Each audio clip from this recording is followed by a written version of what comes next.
In today's news, the National Crop Estimates Committee has pegged its first estimate of the country's summer crops at 17,41 million tonnes. This represents a decline of 13,5% year on year. In the case of maize, the estimate was slashed by 12,6% year on year to 14,36 million tonnes. This is mainly due to a significant reduction in the expected white maize harvest. Role players say this was expected given the persistent dryness in the producing areas of Northwest and some parts of the Free State. Harvest expectations for soya beans have been cut by 22,8% year on year to 2,14 million tonnes. Die Wolmark het goed versterk gedurende van dese week se veiling. Hier is Heinrich Victor met terugvoer. Ja, dankie Lise en ek groet u uit die wolkantoor. Nou op die 23ste wolveiling van die seisoen wat op 28 Februarie plaasgevind het die Wolmark versterk en het die Cape Wool's Merino aanwyser met 2,7% vir nie gesertifiseerde wol as ook 2,8% vir gesertifiseerde wol gestyg teenoor die vorige veiling. En teen 'n skoonprys van R154,08 per kilogram, as ook R173,69 per kilogram onderskeidelik gesluit. Die Australiese EMI het egter onveranderd gebly teenoor die vorige veiling. Nou die styging op hierdie veiling in die Suid-Afrikaanse mark kan weer hoofsaaklik maar toegeskryf word aan die swakker vertoning van die Suid-Afrikaanse rand tydens die veiling. Dis dan Heinrich Victor met ons Wolmark verslag. Beefmaster Group has announced that South African beef is now available on the shelves of the United Kingdom of Saudi Arabia. This follows the successful conclusion of a 15-month contract negotiation period.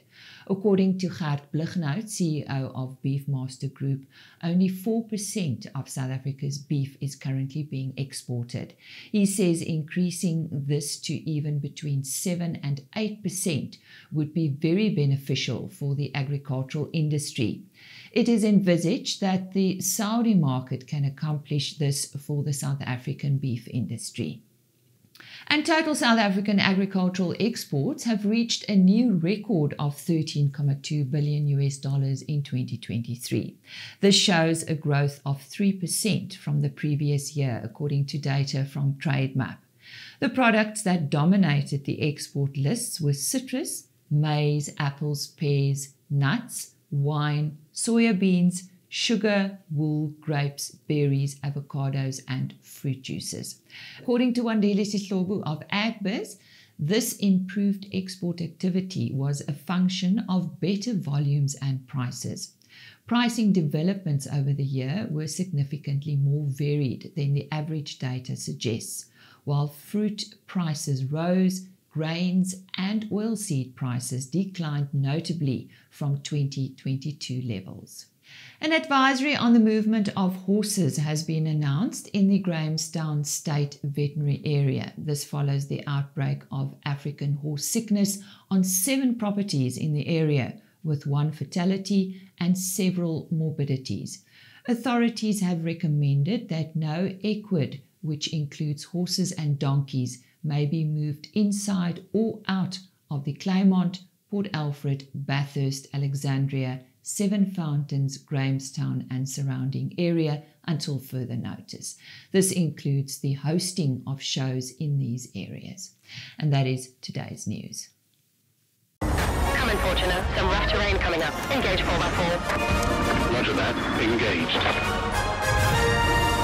Mission complete, Dad. The all-new Toyota Fortuna. Reimagine the luxury of freedom.